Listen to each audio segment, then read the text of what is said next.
지난 3월 5일 대의 수요일부터 시작해서 사순절이 시작되었고 오늘 사순절 첫 번째 주일을 맞이했습니다. 이 사순절 기간을 통해서 주님의 십자가를 더욱 깊이 묵상하고 부활의 은혜가 함께하는 기간이 되기를 소망합니다. 우리나라에 오는 외국인들은 한국 사람들 특유의 언어 표현 때문에 많은 어려움을 겪는다고 합니다.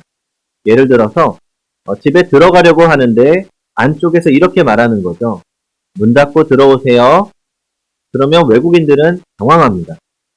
아니, 문을 열고 들어가야 되는데 문을 닫고 들어오라고 하니까 이상한 거죠.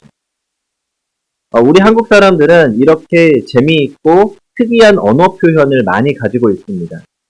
그런 표현 중에 하나가 죽기 살기입니다. 저희 어머니께서 저에게 자주 하시던 말씀입니다. 일단 죽기 살기로 해봐. 그러면 다 돼. 죽을 각오로 열심히 하라는 거죠. 저도 목회를 죽기 살기로 하고 있습니다. 또 이래 축구 선수들이나 야구 선수들, 감독 같은 경우에도 선수들에게 그라운드를 내보내면서 죽기 살기로 뛰어 이렇게 말하기도 합니다. 하지만 사실 이 죽기 살기는 이 표현상 말의 순서가 틀렸습니다. 맞게 말하려면 죽기 살기가 아니라 살기 죽기라고 해야 됩니다. 태어나서 사는 게 먼저고 그 후에 죽기 때문이죠. 그런데 한국 사람들은 그 순서를 바꿔서 죽기 살기라고 말하는 겁니다.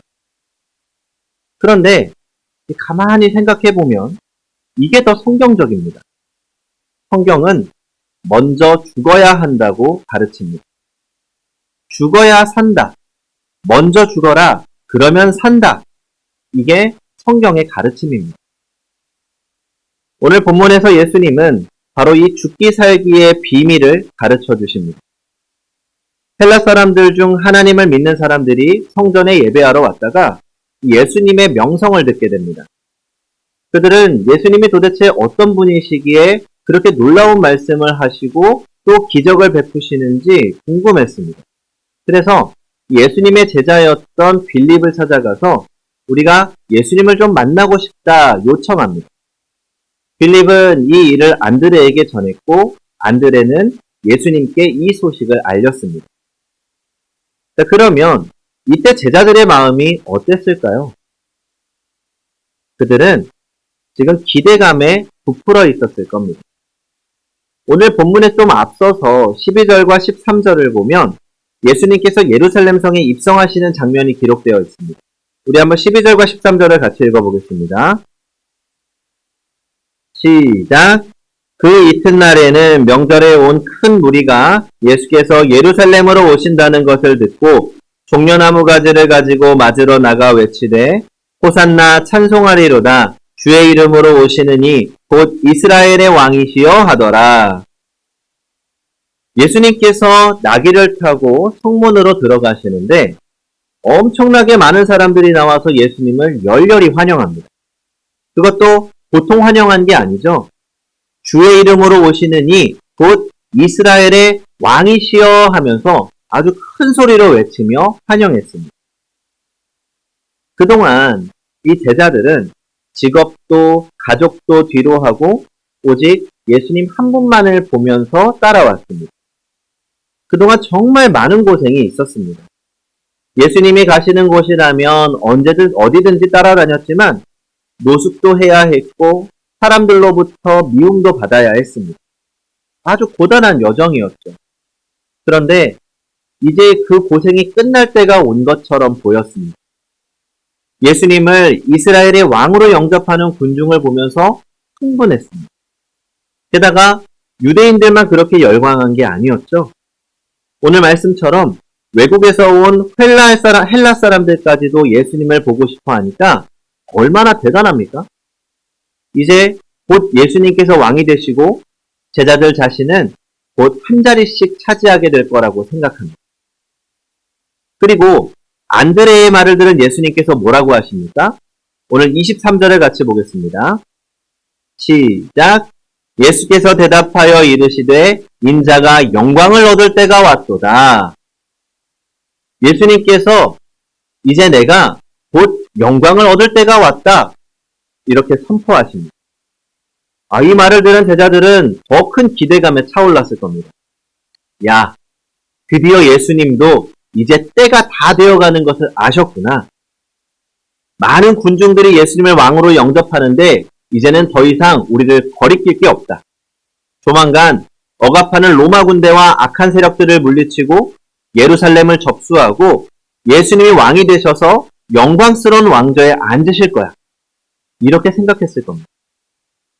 그런데 예수님의 그 다음 말씀은 제자들의 기대에 찬물을 끼얹는 말씀입니다. 우리 24절을 같이 읽어보겠습니다. 24절 시작.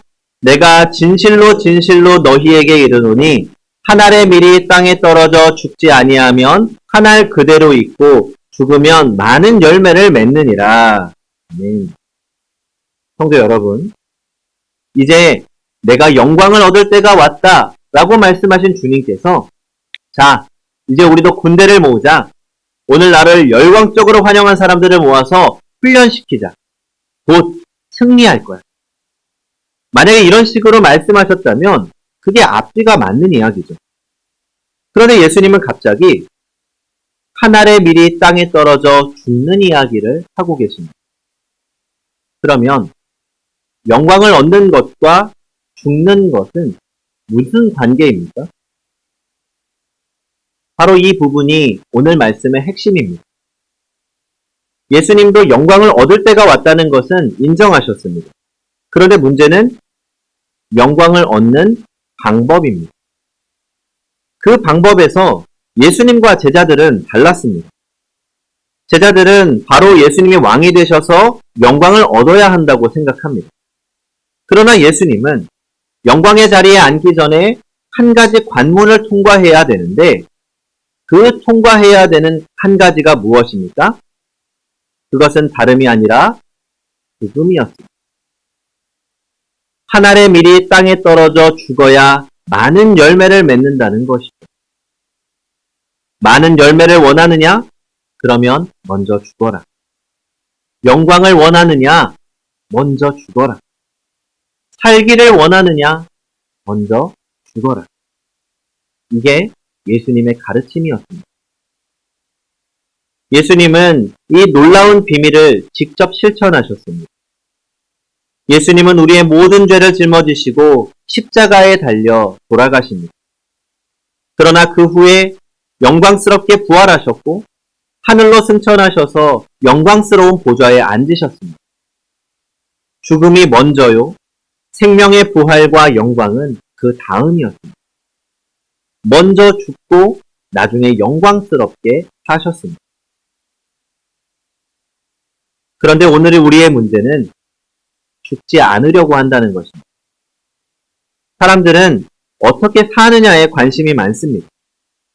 어떤 집에서 사느냐, 어떤 차를 타고 사느냐, 어떤 옷을 입고 사느냐, 어떻게 사느냐를 통해서 자신을 증명하고 영광을 얻게 된다고 생각합니다. 그래서 우리는 죽고 살기의 신비를 알 수 없습니다. 죽어봐야 사는 것도 알 텐데 죽지 않으니 그 다음에 사는 것을 알 수가 없는 거죠. 우리는 도대체 무엇을 원하며 살아가고 있는 걸까요? 언뜻 보면 우리는 죽기 살기보다 살기 죽기를 원하는 것 같습니다. 일단 태어났으니 나중에 죽는 것은 어쩔 수 없지만 우선은 살고 봐야 된다고 생각합니다. 그러나 우리의 모습을 또 엄밀히 생각해 보면 우리는 다 살기를 원합니다. 지금도 죽기 싫고 나중도 죽기 싫어합니다. 그래서 지금도 살고 나중에도 살기를 원하죠. 그러나 이것은 결국엔 죽기밖에 되지 않습니다. 그래서 우리는 예수님으로부터 죽어서 사는 원리를 배워야 합니다. 한 알의 밀이 땅에 떨어져 썩어야 많은 열매를 맺는다는 것을 우리는 체험으로 배워야 됩니다. 죽기까지는 아무것도 되지 않습니다. 예수님께서 25절에서 이렇게 말씀하십니다. 자기의 생명을 사랑하는 자는 잃어버릴 것이요 이 세상에서 자기의 생명을 미워하는 자는 영생하도록 도전하리라. 아멘. 이것은 교회에서도 마찬가지입니다. 별세신앙으로 알려진 고 이중표 목사님은 한국교회를 향해서 죽어야 산다고 외치셨습니다. 목사들을 향해서는 목사가 죽어야 교회가 산다 외치셨고, 장로님들 앞에서는 장로가 죽어야 교회가 산다고 가르쳤습니다. 누구나 자신을 죽이는 마음으로 살아갈 때 그가 속한 공동체가 살게 됩니다. 가정도 그렇습니다. 남편이 죽어야 아내가 살고, 아내가 죽어야 남편이 삽니다. 부모가 죽어야 자녀들이 삽니다. 지금 우리의 문제는 죽지 않는 것, 죽으려고 하지 않는 것입니다. 우리 욕심도 죽지 않았습니다. 자존심도 죽지 않았습니다. 교만도 죽지 않았습니다. 모두가 살기 위해 살아갑니다. 심지어 내가 살기 위해 다른 사람을 죽이려고 합니다. 다른 사람을 죽여야 내가 살 수 있다고 하는 세상 속에서 나도 모르게 물들어 살아가고 있는 것이죠. 그리고 우리의 자녀들에게는 죽어야 사는 원리를 가르치기보다는 이 세상에서 살아남기 위한 세상의 원리를 가르칩니다. 어떻게든 이 세상에서 악착같이 살아내라고, 경쟁에서 승리하라고, 남을 밟고서라도 살아남아야 한다고 가르칩니다. 그러다 보니 여기저기서 신음소리가 들립니다. 가정이 깨어지고, 학교가 깨어지고, 교회가 깨어지고, 나라가 깨어집니다. 우리는 여기서 날마다 죽는다고 고백했던 바울 사도를 기억해야 합니다. 바울은 고린도전서 15장 31절에서 이렇게 고백합니다. 형제들아, 내가 그리스도 예수 우리 주 안에서 가진 바 너희에 대한 나의 자랑을 두고 단언하노니 나는 날마다 죽노라. 바울 사도는 예수님을 만나면서 자신의 모든 것을 죽였습니다. 율법을 철저히 지켜 자신의 의로움을 자랑하면서 바리새인으로 성공하려던 마음을 죽였습니다. 로마 시민으로 큰 소리치면서 살려던 마음을 죽였습니다. 그는 철저히 자신을 죽고 또 죽이고 오직 예수님만을 위해 살기로 마음먹었습니다. 이 모든 것을 죽이자 바울은 영원히 사는 사람이 되었고 우리 모두가 존경하는 믿음의 대선배가 되었습니다. 그리고 그를 통해 예수 그리스도의 신앙이 온 세상에 퍼져나가 온 세상 곳곳에서 하나님의 나라가 회복되어 가고 있습니다. 오늘 우리가 이렇게 예수 그리스도를 믿고 예배를 드릴 수 있었던 것, 그것도 바울의 죽음이 있었기 때문입니다. 이제 마지막으로 우리가 생각해야 할 말씀이 있습니다. 그것은 죽을 마음으로 살아야 하는데 도대체 무엇을 위해서 죽느냐 하는 목적의 문제입니다. 아무리 죽기를 각오하고 살아가도 잘못된 것을 위해 죽으면 큰일 납니다. 죽었으나 헛된 것을 위해 죽으면 영원히 살지 못합니다. 예를 들어서 우상을 위해 희생하다가 죽으면 다시 살지 못합니다. 죽을 때까지 돈에 목숨 거는 것은 바른 죽음이 아닙니다. 죽을 때까지 집 한 평 넓히는 것이 목적이 된다면 그것은 잘못된 죽음입니다. 여기서 우리는 무엇을 위해 죽을 것인가 하는 문제에 답을 해야 합니다. 옳은 것을 위해 죽기로 다짐하면 그 후에는 생명이 옵니다. 예수님은 우리를 위해 죽으셨습니다. 우리를 구원하시기 위해 죽으셨습니다. 인류 구원을 위해 죽으셨습니다. 우리는 무엇에 목숨을 걸어야 하겠습니까? 성도 여러분, 우리는 오늘 죽기 살기의 원리를 통해 예수님께서 우리에게 가르쳐 주신 생명의 비밀을 나누고 있습니다. 세상은 우리가 살기 위해 싸워야 한다고 가르치지만 예수님은 우리에게 먼저 죽어야 한다고 말씀합니다. 이것이 성경적인 진리입니다. 우리는 이 말씀 앞에서 부담을 느낄 수도 있습니다. 정말 그렇게 살아야 되는가? 정말 그렇게까지 해야 되는 것인가? 이런 의문이 들 수도 있죠. 하지만 사랑하는 성도 여러분, 오늘 이 말씀 앞에서 우리가 두려워할 필요는 없습니다. 우리 주님께서 이미 이 길을 먼저 걸어가셨습니다. 그리고 우리에게 말씀하십니다. 두려워하지 말라. 내가 세상을 이기었노라. 죽는다는 것은 포기하는 것이 아닙니다. 오히려 더 큰 생명을 얻는 길입니다. 예수님께서 십자가에서 죽으셨지만 그 죽음이 절망으로 끝나지 않았던 것처럼 한 알의 밀이 땅에 떨어져 죽으면 많은 열매를 맺는 것처럼 우리가 내 뜻과 자아를 죽이고 주님께 온전히 순종할 때 그곳에서 하나님의 놀라운 역사가 시작됩니다. 가정에서도 교회에서도 내가 서 있는 삶의 모든 자리에서도 내가 먼저 죽으면 하나님께서 그곳에 새로운 생명을 일으키십니다. 하지만 또 중요한 건 이것이 우리의 힘으로는 불가능하다는 것이죠. 우리가 죽고자 노력해도 완전히 죽을 수 없습니다. 우리는 연약합니다. 두렵습니다. 그래서 늘 죽고자 마음 먹어보지만 늘 죽을 수 없습니다. 그래서 하나님 앞에 우리 자신이 부끄럽고 민망하기도 합니다. 그러면 어떻게 해야 됩니까? 죽기를 포기해야 합니까? 바로 성령의 도우심을 구해야 합니다. 예수님께서 우리에게 성령을 보내주신 이유도 바로 이것입니다. 우리의 연약함을 아시고 성령께서 우리 안에서 역사하시도록 하셨습니다. 우리가 성령님께 순종하면 성령님께서 우리를 변화시키십니다. 성령님께서 우리 안에서 일하시면 우리의 옛 자아가 죽고 새로운 생명이 우리 안에서 자라납니다. 그러므로 부끄러운 우리 모두 주님 앞에 다시 결단하며 기도해야 합니다. 주님, 나의 자존심을 내려놓고 나의 욕심을 내려놓고 주님께 순종하겠습니다. 내 뜻을 주장하는 것이 아니라 주님의 뜻을 따르겠습니다. 내 감정과 내 생각을 내려놓고 주님의 사랑으로 살아가겠습니다. 주님, 저는 연약합니다. 내 마음이 연약하오나 성령 하나님께서 나로 죽고 다시 살게 하여 주시옵소서. 우리는 홀로 이 길을 가는 것이 아닙니다. 우리와 함께 하시는 성령님께서 우리를 도우십니다. 우리를 생명의 길로 인도하십니다.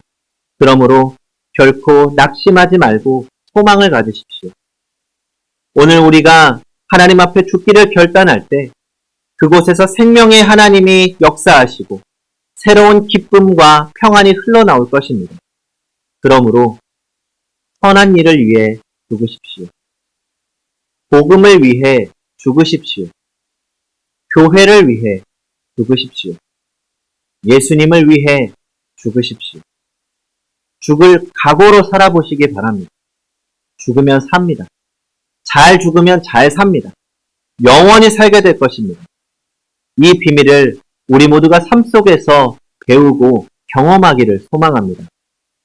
갈라디아서 2장 20절 내가 그리스도와 함께 십자가에 못 박혔나니 그런즉 이제는 내가 사는 것이 아니요 오직 내 안에 그리스도께서 사시는 것이라. 이제 내가 육체 가운데 사는 것은 나를 사랑하사 나를 위하여 자기 자신을 버리신 하나님의 아들을 믿는 믿음 안에서 사는 것이라. 아멘. 기도하겠습니다.